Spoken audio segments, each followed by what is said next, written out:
Muy buenas equipo, episodio 54, yo soy Liz Performance.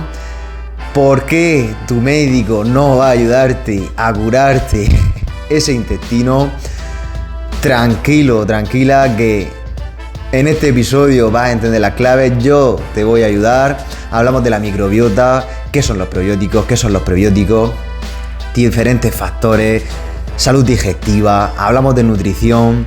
También hablamos obviamente del sistema inmune, el eje intestino-cerebro, de las cepas, de por qué tienes que descartar unas cosas y no otras, por qué también no aparece como tal esta patología, por ejemplo, intestino irritable, y hay que descartar otras para dar con la clave. Así que quédate en este episodio 54, yo te ayudo, comenzamos.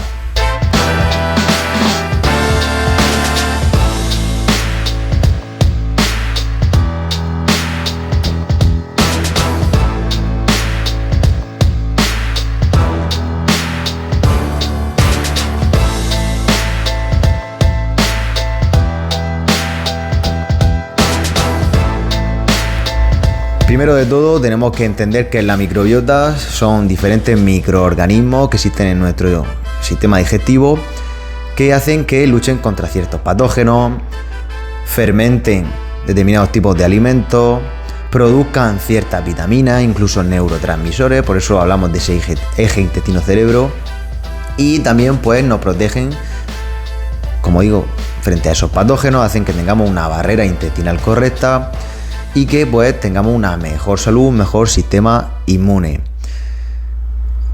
Una de las claves de la microbiota, porque existen diferentes cepas, pueden provenir tanto de animales como de plantas, como de seres humanos. Tenemos incluso microbiota específica nuestra que se adapta a nuestro entorno digestivo, al tipo de alimentos que consumimos, al tipo de vida que llevamos, si estamos más expuestos a ciertos factores o no. Entonces, al final, pues hay millones de cepas, pero esto ahora mismo no nos preocupa. Lo que nos preocupa son las claves, cómo mejorar nuestro medio interno, cómo mejorar nuestra salud digestiva, que ya sabéis obviamente que me dedico al tema nutricional. Si tienes algún tipo de patología, si tienes algún problema de este estilo y te han dicho que es simplemente mental, que es psicológico, obviamente, como hablaba en otro episodio, el tema de la microbiota, el tema del intestino puede estar derivado, uno de ellos es por el estrés, otro también por el tema de la nutrición y otro por otros factores que afectan a ello. Entonces, microbiota. Ahora hablamos obviamente de qué son los probióticos. Los probióticos pues son ciertas cepas como el Lactobacillus que aparecen en determinados alimentos como pueden ser el kéfir, el yogur, el kimchi, y los prebióticos son pues en este caso como el almidón resistente, la fructosa también, determinados carbohidratos, la fibra, en este caso fibra soluble que tenemos que ingerir y fermentar, y que es el alimento de esas cepas, de esos microorganismos que hacen que pues puedan seguir funcionando y realizar esas ciertas funciones que he comentado. Otro de los factores también que afecta obviamente a estas enfermedades del intestino, en este caso pues que hayas tenido un proceso postinfeccioso y exista una disbiosis, o un proceso posantibiótico, porque antibiótico, antibio, antivida no solo ataca a patógenos malos en este caso, sino también que ataca a patógenos, en este caso a la microbiota, a esos probióticos que son buenos, y se puede ver mermada la salud intestinal y por ende pueden perjudicar en este caso a todo el contexto. Así que 3 factores a tener en cuenta por los cuales puede aparecer una enfermedad intestinal, que son el número 1, como he dicho, cuadro posinfeccioso o posantibiótico, a nivel nutricional y a nivel estrés. Otro de ellos, como puede ser la enfermedad de Crohn. Aparte de todo esto, que si no llevas unas claves, en este caso, pues pueden aparecer también un tipo de enfermedad como esta, que es autoinmune, que ese, en este caso, órgano, ese intestino, está atacando de forma intermitente y hace pues que tenga, pues en este caso, pues dolores fuertes, diarrea, también puede derivar al estreñimiento, el intestino irritable también. Hay diferentes tipos, ¿vale? De intestino irritable en este caso, por ejemplo, como pueden ser tanto de tipo de estreñimiento, tipo diarrea, tipo mixto, tipo inespecífico, que van surgiendo diferentes síntomas y hay que valorarlo obviamente en periodos de 3 a 6 meses. ¿Cómo podemos hacer cómo podemos entender que nuestra salud digestiva sea óptima o no? Pues como digo, viendo si tienes ciertos síntomas, si tienes dolores, si rechazas ciertos alimentos, si tienes obviamente tipos de heces o no, el color de la heces, si tienes dolores, si estás siempre en depresión. Y el nutricionista en este caso lo que tiene que ir valorando es si tiene algún tipo de intolerancia. Tiene que analizar todos los contextos y viendo qué tipo de contextos para dar con la clave de que en este caso es intestino irritable, o es disbiosis, o tiene un parásito, o tiene enfermedad de Crohn, que eso obviamente lo hace la medicina, pero luego al final el tratamiento que ellos te ofrecen, o el tratamiento que tu médico te va a dar, o la solución que te va a dar, no se lleva un seguimiento que incluso debe ir a lo largo de los 3 meses, para que en este caso el profesional, como yo, pues vaya viendo y descartando y te vaya dando unos hábitos y unas claves que hablaremos ahora, aunque con unas pinceladas, porque obviamente esto requiere una personalización de cada caso en concreto, que no puedo dar unas claves muy amplias porque si no va a tender a evadir el problema o a enmascarar ciertos síntomas que van a hacer que determinemos una cosa u otra. Entonces, como digo, dentro de esa disbiosis, la disbiosis no es más que un crecimiento de patógenos en el intestino que no son beneficiosos y que por tanto alteran a la microbiota y al final puede inducir en SIBO, que es sobrecrecimiento bacteriano, y te puede producir ciertos perjuicios. ¿Cómo ocurre? Pues como he dicho, después de un proceso infeccioso, si has tenido gastroenteritis, la posibilidad de que esto te pase es de un 78%. Si además has consumido antibióticos a largo plazo, sueles consumirlos de forma recurrente y luego tampoco llevas unos hábitos correctos nutricionales, específicos, clínicos, pues también tienes más problemas de disbiosis, de SIBO y va a hacer que pues tiendas a largo plazo a tener más problemas a nivel digestivo que hacen que todo vaya en consonancia. Otro de los problemas a tener en cuenta, en este caso, es el tipo de alergias, que pueda ser intolerante también, en este caso al gluten, como sabía, la lactosa, la soja, incluso a determinados azúcares, a determinados frutos secos. Hay tantas cosas que pueden afectar, en este caso, a la microbiota, que por eso hay que ir con pinzas y hacer un proceso duradero para ver realmente cuál es la causa. El níquel, por ejemplo, también se puede tener intolerancia al níquel, por eso también se utiliza, aparte de la dieta FODMAPs, que si no conocéis este tipo de dieta, la dieta FODMAPs es aquella en la cual retiramos diferentes, en este caso, azúcares fermentables, y una vez que lo hemos retirado vamos incorporando para ver cuál afecta y cuál no. Lo mismo ocurre con el gluten, lo mismo ocurre con las dietas bajas en níquel, y así con diferentes dietas y estrategias que se utilizan. ¿Por qué es interesante ir descartando cosas y no hacerlo todo así porque sí? Porque si no vamos a estar dando palos de ciego y no vamos a saber realmente cuál es la causa. Y es muy sencillo quitarlo todo y ya está, que obviamente si estás en un caso extremo, lo interesante sería quitarlo todo, hacerlo todo fuera y añadir solamente ciertas cosas para que a ver qué te va funcionando y qué no. Pero luego ir dando con la clave para, obviamente, que ese cuadro, esa patología que tenemos, ir mejorándola y que tenga a largo plazo una calidad de vida y sepa específicamente cuál es el problema. ¿Qué sería en este caso la permeabilidad intestinal? Pues en este caso nuestro intestino tiene como una especie de barrera, una especie de orificio de un tamaño en concreto que hace que entre nutrientes de forma más eficiente, vitaminas y demás. Si a largo plazo esa barrera intestinal ha ido creciendo, hace que no solo se cuelen, obviamente, ese tipo de nutrientes, sino que aparte también se cuelen otro tipo de patógenos. Esto va a hacer que vaya mermando nuestra salud, los problemas intestinales, tengamos también, por ejemplo, molestias, dolores, movimientos peristálticos de vez en cuando inusuales y pues tiendas también, por ejemplo, como he dicho antes, al tema de la diarrea, al estreñimiento, según el tipo que te vaya dando. Entonces, Para mejorar la permeabilidad intestinal, obviamente es interesante el consumo de prebióticos,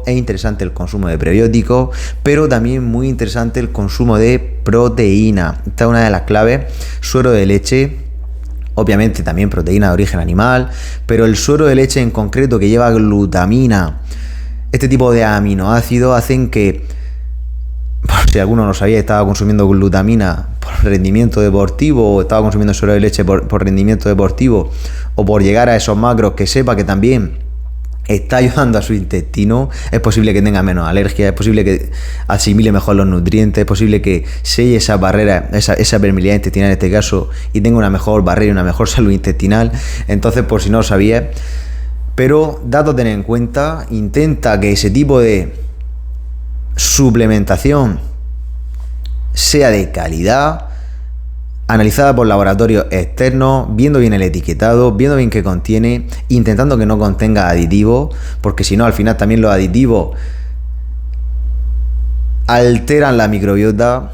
Ya sabéis que el alcohol, el café también en algunos aspectos, todo lo que genere o puede generar intolerancias, como en este caso he dicho antes, la soja, la lactosa y demás, que si está saludable no pasa nada, pero si tiene algún problema, tu barrera intestinal puede atacar y al final generar un tipo de intolerancia. El gluten también, como sabéis, que es un tipo de proteína que le cuesta al intestino asimilar.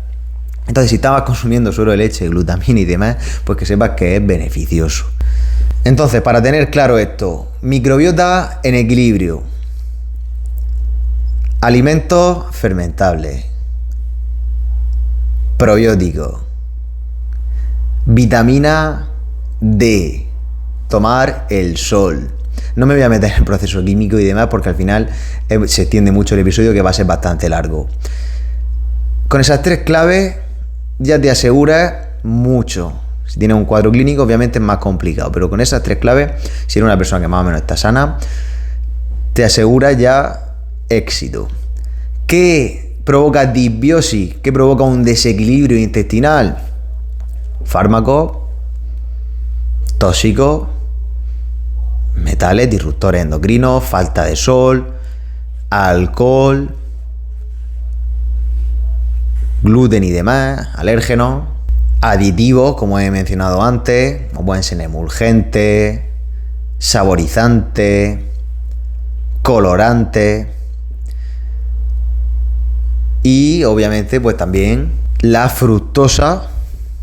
Así que si consumes mucho azúcar, pues también cuidado con el consumo de azúcar, porque también te puede perjudicar y provocar una disbiosis y un problema a largo plazo. Clave a nivel nutricional que puedes mejorar de forma sencilla: consumo de probiótico y prebiótico, en este caso pues yogur, kéfir, como he mencionado antes, bayas, manzanas, fresas, frutos secos que llevan fibra, cierto tipo de vegetales, alimentos que tengan mucho zinc, que mejoren el sistema inmune. Hablaba también obviamente de la vitamina D, pero también alimentos ricos en vitamina D. Al final, todo en conjunto va a hacer que a largo plazo mejore, y eliminando lo otro que te acabo de decir, pues también vayas descartando aquello que te vaya afectando. Y obviamente si tiene algún tipo de cuadro clínico, todo esto te va a beneficiar, sea cual sea, ya sea si es intestino irritable, enfermedad de Crohn, si tienes permeabilidad intestinal, si tienes algún tipo de intolerancia. Todo esto te va a mejorar. Si no has visto ese episodio sobre los disruptores endocrinos, te aconsejo que veas ese episodio, porque también tiene claves que afectan también al intestino. Así que échale un vistazo al tema de los disruptores endocrinos, échale también un vistazo al tema de los ritmos circadianos, porque el sueño también afecta, los ciclos también afectan, el tema de los ritmos circadianos, de cómo el tema de la melatonina, el sueño, un sueño de calidad, todo hace que afecte. Y como ese eje intestino-cerebro, aliviar estrés, un sueño de calidad, tomar el sol, no consumir tampoco cafeína a partir del mediodía, es decir, ciertos hábitos que en esos tipos de episodios os doy muchas claves. Y si estás viendo este episodio, si estás ya en este punto, quiere decir que te interesa el tema de la microbiota y cómo mejorar tu salud intestinal. Así que échale un vistazo a esos episodios, comenta si tienes alguna duda, si el medio ambiente también influye, si por ejemplo en los recién nacidos el tipo de parto que hayan llegado, si ha sido por cesárea, si ha sido un parto natural, todo eso hace que modifique de forma importante la microbiota. Si ha llevado en los primeros años de vida una nutrición saludable y no este tipo de polvos que se le dan ahora mismo a los recién nacidos, que son fórmulas que no tienen nada saludable. Los cambios de residencia, si estás viviendo en la ciudad, si estás viviendo en un pueblo, si estás viviendo cerca de la montaña, si estás viviendo con contaminación, todo esto afecta a nuestra microbiota. El consumo de antibióticos y de medicamentos a lo largo de tu vida no quiere decir que no consumas, obviamente si tienes algún problema grave, la medicina está para eso, pero una vez que has llevado este tipo de procesos, luego tienes que revertir la situación y volver a realizar ciertos hábitos saludables que te vuelvan por el camino correcto. Así que todo esto influye en nutrición desde que nacemos, el ambiente en el que nos movemos, nutrición obviamente en la adolescencia y adultos, en la vejez ya ni te cuento. Así que aspecto muy importante, están habiendo muchos casos y cada vez más de forma exponencial. La obesidad también genera todo esto, es una inflamación crónica y no se tiene en cuenta. No hay médicos especialistas que estén formados, no están actualizados, incluso entran en conflicto con personas como yo que llevan un seguimiento nutricional que sale un poco de la medicina tradicional. Si existen médicos actualizados, que yo trabajo con algunos obviamente, es mucho más fácil el camino porque cosas que tienen en cuenta ellos yo no tengo en cuenta. Podemos llegar de forma multidisciplinar a un trabajo y que el paciente salga con más garantías. Otro aspecto que está ahora en investigación es un tipo de probiótico que se encuentra en los humanos que se llama o se denomina Akkermansia. Está formando parte del 3 al 5% en individuos sanos, se encuentra sobre todo a nivel fecal. Están utilizando ya tratamientos con este tipo de cepa, con Akkermansia, y se han demostrado beneficios a nivel general. Entonces, si quieres investigar más sobre ese aspecto, si tienes claro que necesitas consumo de probióticos de forma externa, échale un vistazo al tema de la Akkermansia, K de kilo, y pues infórmate. Si necesitas mi ayuda, ya lo he dicho otra vez, que tampoco es que yo quiera estar siempre recordando, pero si necesitas mi ayuda, ya sabes que en los links de la descripción tienes también los cursos que diseñé a nivel objetivo nutrición deportiva, tienes mi asesoría, tienes mi seguimiento nutricional, sígueme en Instagram y a partir de ahí pues podemos echarle un vistazo. No me extiendo más, episodios sobre la microbiota y Akkermansia, sobre los factores, los contextos, las diferentes patologías. Nos vemos en el siguiente episodio.